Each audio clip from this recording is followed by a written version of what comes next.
Many called him a teacher, others a prophet, but John presented him as something far greater, Jesus as God himself. In this journey, you won't just witness miracles. You'll see the light that came into the world and the decision every heart must face. Welcome to the Gospel of John.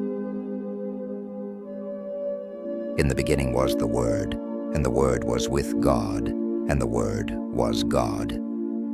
John doesn't start with a manger. He begins in eternity.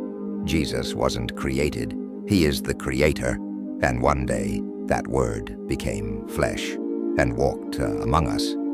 John the Baptist saw him coming and declared, "Behold, the Lamb of God, who takes away the sin of the world." And the first disciples, upon hearing this, followed him. At a wedding, the wine ran out.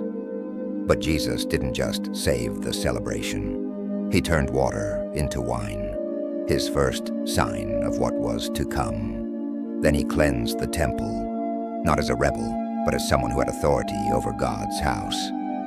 At night, he spoke to Nicodemus and said, "For God so loved the world that he gave his only Son." Later, in Samaria, he broke social norms and offered eternal life to a woman rejected by all. Who is this man who transforms everything he touches? A paralyzed man waited 38 years for healing. Jesus saw him and healed him, but he did it on the Sabbath, sparking conflict with religious leaders. Soon after, thousands followed him, and with only 5 loaves and 2 fish, he fed them all. He walked on water, then declared, "I am the bread of life." Many walked away, but Peter said, "To whom shall we go? You have the words of eternal life." The crowds debated, is he the Messiah or a blasphemer? Jesus taught in the temple.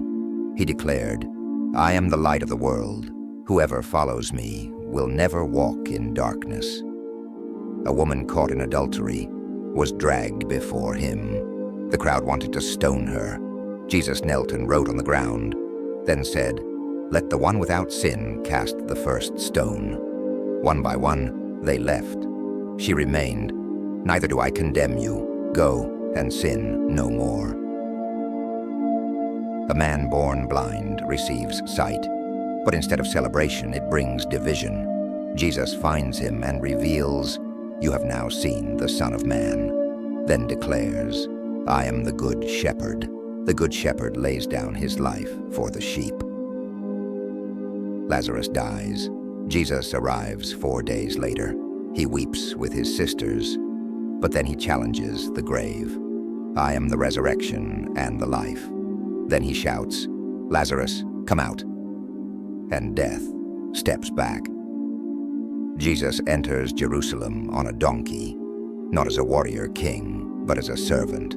At dinner, he removes his robe and washes his disciples' feet, then points to the traitor, Judas, and tells Peter he will deny him before the rooster crows.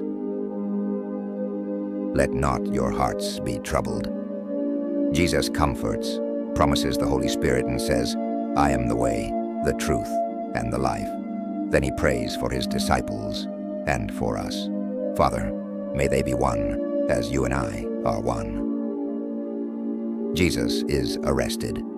Peter denies him. He is judged, beaten, and crucified. From the cross he says, "It is finished," and gives up his spirit. The skies darken, but the story isn't over. Mary Magdalene comes to the tomb and finds it empty. She runs, weeps, but then hears a voice, "Mary." She turns and sees him. Jesus is alive. He appears to his disciples. "Peace be with you. As the Father has sent me, I am sending you." By the sea, Jesus shares bread and fish with his friends, and he tells Peter, "Feed my sheep," because the story is just beginning.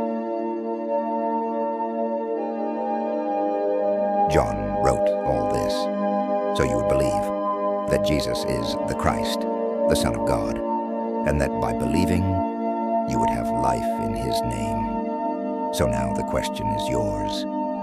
What will you do with this Jesus?